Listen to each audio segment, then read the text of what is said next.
Fala pessoal, tudo bem com vocês? Espero que sim. Aqui é o professor Leonardo Mamed mais uma vez.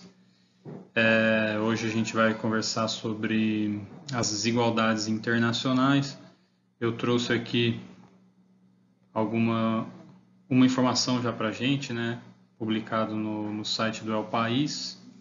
Já faz um tempinho, de 2015 e 2016, mas essa realidade ainda não mudou, né?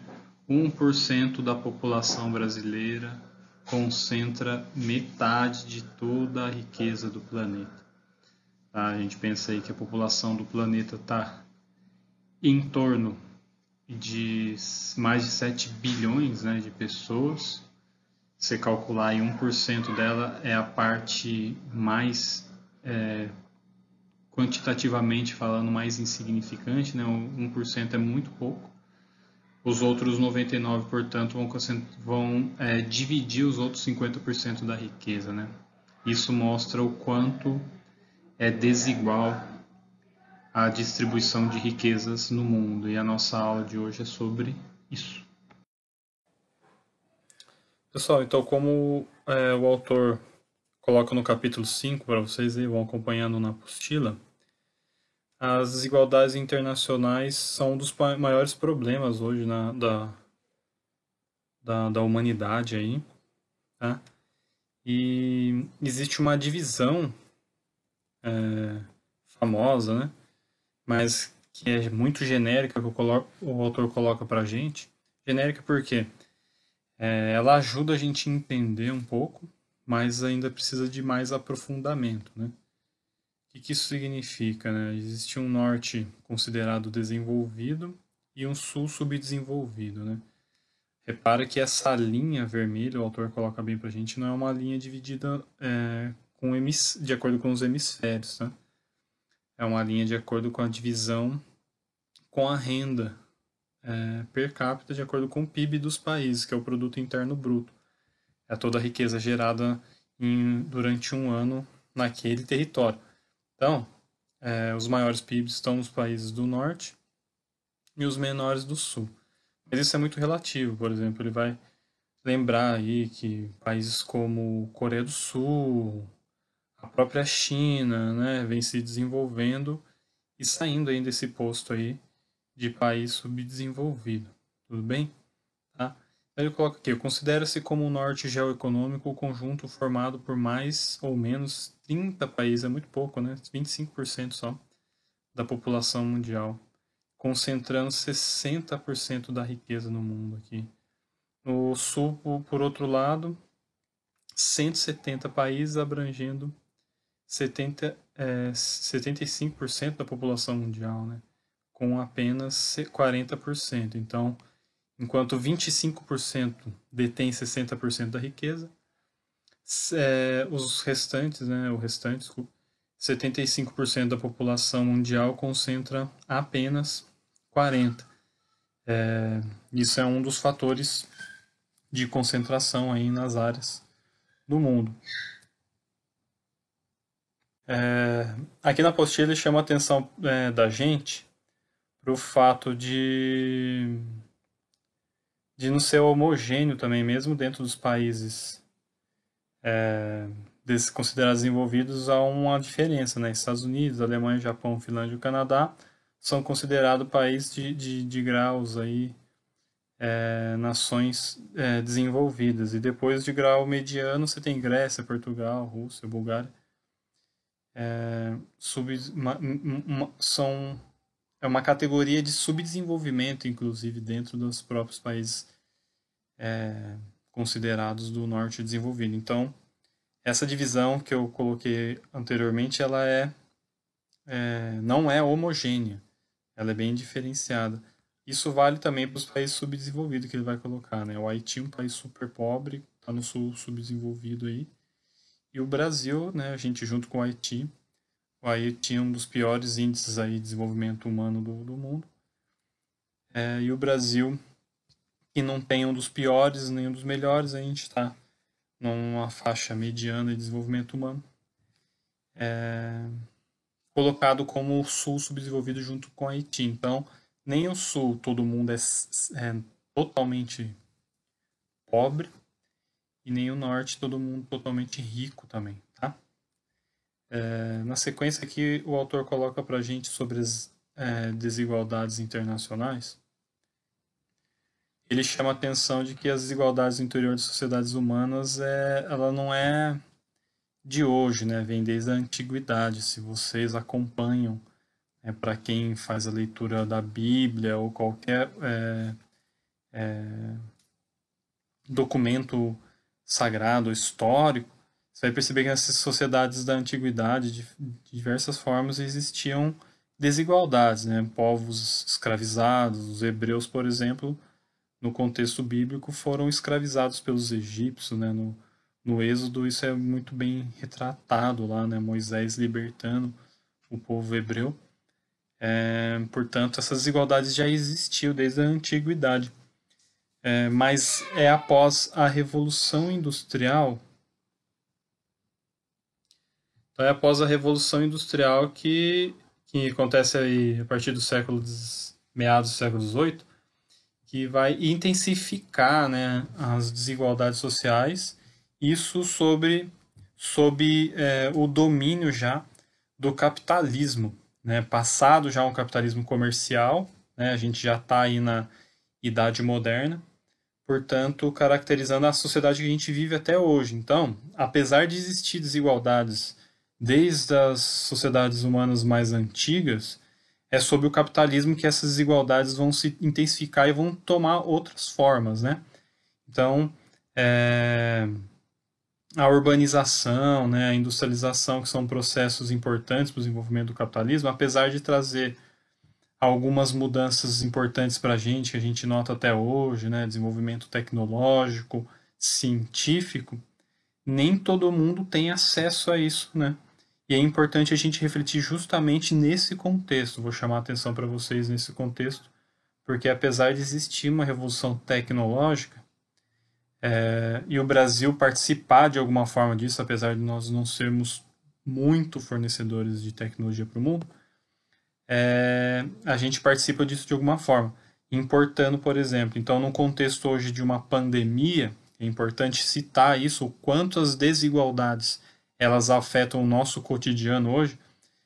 Falta produção de respiradores, por exemplo, que é um dos problemas que o coronavírus agrava. Falta máscara, tanto que as pessoas estão produzindo artesanalmente aí. Falta jalecos, enfim, várias proteções que até o pessoal que está trabalhando diretamente, né, nos hospitais estão precisando, né? Tanto que há casos, eu coloco na sequência para vocês, de desvio, né, de mercadorias vindo da China, feitas pelos Estados Unidos, que é o país economicamente e tecnologicamente mais desenvolvido do mundo. Então, as desigualdades elas afetam todos os países, mas aqueles mais pobres ou de grau médio para pobre como o nosso, a gente que vai sentindo cada vez mais. E aí aqui na sequência o autor coloca uma tabela importante para a gente ter uma noção, tá? A partir de 1700, que é uma estimativa que fizeram, não havia uma coleta de dados, é só uma estimativa feita por historiadores e economistas. 1870, 1950 e depois o grande salto até a partir de hoje aí, tá? E a renda per capita, quanto mais ou menos cada pessoa ganhava em uma área do planeta Terra. Então aqui desde a África, né, a média do continente, a América Latina onde nós estamos, a Ásia tirando o Japão separadamente aqui, Reino Unido, Espanha, França, Estados Unidos. Então, em 1700, a estimativa é que, por exemplo, vamos pegar nós aqui na América Latina, a renda per capita era de 530 dólares, mais ou menos. Aí vamos pegar um país desenvolvido. Reino Unido, que já era uma potência naquele período.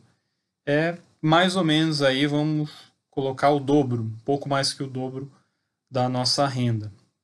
Mas hoje, né, a partir de 2010, a renda de uma pessoa lá no Reino Unido é 36 mil, aproximadamente 36 mil dólares. Já aqui na América Latina, quanto que está? 4.580. Então, se a gente for fazer uma matemática aí arredondando, é cerca de 9 vezes, né? Então aqui era 2 vezes a nossa renda, o Reino Unido em relação à América Latina, é onde nós estamos, e aqui é cerca de 9 vezes, né? Então a concentração de renda, apesar dos avanços, né? Se você for olhar nessa linha do tempo aqui, tá? 870, 950, 2010, há um aumento. Porém, a diferença entre uma nação e outra, ou melhor, uma área e outra, que não é no caso uma nação América Latina, mas nós estamos inseridos aí, ela é muito maior, né? Salta de 2 vezes para 9 vezes. E o que significa isso, né, gente? Dá para a gente tirar várias coisas daqui e uma delas já vou perguntar para vocês o que significa isso. Será que não está havendo, com o desenvolvimento do capitalismo, uma maior concentração? Isso ajuda a explicar, inclusive, a notícia que eu coloquei no início da aula para vocês, em que 1% da população mundial concentra 50% de toda a riqueza produzida no mundo. Só 1% concentrando. E os 99% que somos nós, né? Galera, então, outro fato que ajudou a agravar a concentração de riqueza aí em algumas áreas, principalmente se você for analisar o histórico do capitalismo no mundo, Reino Unido, depois Estados Unidos e entre outras nações europeias, foi principalmente o período de colonização, né? Aqui tem uma pintura que retrata o colonizador europeu na África no século XIX. Então, antes mesmo do século XIX, principalmente aí século XV, XVI, né, que o século XVI foi o contexto da colonização aqui no Brasil, portuguesa, por exemplo, isso, a colonização por si só, ela já é geradora de desigualdades, né? Ela concentra riquezas em determinadas áreas, em determinadas com determinadas classes sociais, né, as classes dominantes. Isso não é diferente, isso no nível mundial acontece, isso acontece também no nível internacional. Então, se você for olhando, ampliar a escala, depois for reduzindo, né, no nível nacional, você vai perceber isso dentro do seu país, dentro do seu estado, né, da região e assim, dentro da sua própria cidade. Então, essa concentração de riqueza ela vai existindo, mas voltando aqui, a colonização, ela foi um dos pilares, né, dessa concentração de riqueza, portanto, de desigualdade social, né, onde populações, né, foram escravizadas e consideradas, nem consideradas muitas vezes humanas. Agora eu vou passar para o índice de desenvolvimento humano. Vou chamar a atenção aqui para vocês, assim, bem rapidamente, só para a gente ir finalizando a aula, tá? Que até o final da Segunda Guerra Mundial as desigualdades internacionais elas não eram consideradas uma questão importante, né? Por que que isso é uma questão importante? Depois vai ter uma atividade sobre isso. Porque boa parte dos países que estavam na guerra, eles tinham colônias, né? E essas colônias elas sofriam com as mazelas da pobreza e eles não gostavam, não gostariam que essas questões fossem levantadas. Então era estratégico não manter uma discussão sobre desenvolvimento e subdesenvolvimento. Então, após a Segunda Guerra Mundial vai vir essa discussão e aí mais recentemente a criação, né, da ideia de IDH. Vocês viram isso ano passado no caderno 7. Eu não vou entrar em grandes detalhes sobre o IDH, mas é importante destacar algumas coisas para vocês, né? Que ele leva em consideração educação, né, o nível de escolaridade, a saúde, que é a mortalidade infantil principalmente, e a renda per capita. Então pega a riqueza produzida em forma monetária e divide pela população. Esses três aspectos da sociedade são considerados no IDH e depois eles são mensurados, tá? Então, aí para finalizar, eu peço para vocês que realizem as atividades da página 45 e 46, tá? Fica aí como tarefa e eu vou ficando por aqui, tá, pessoal? Eu desejo para vocês aí uma boa quarentena, fiquem em casa, se cuidem e continuem cuidando dos que vocês estão próximos, né? Evitando a maior proximidade possível de aglomerações.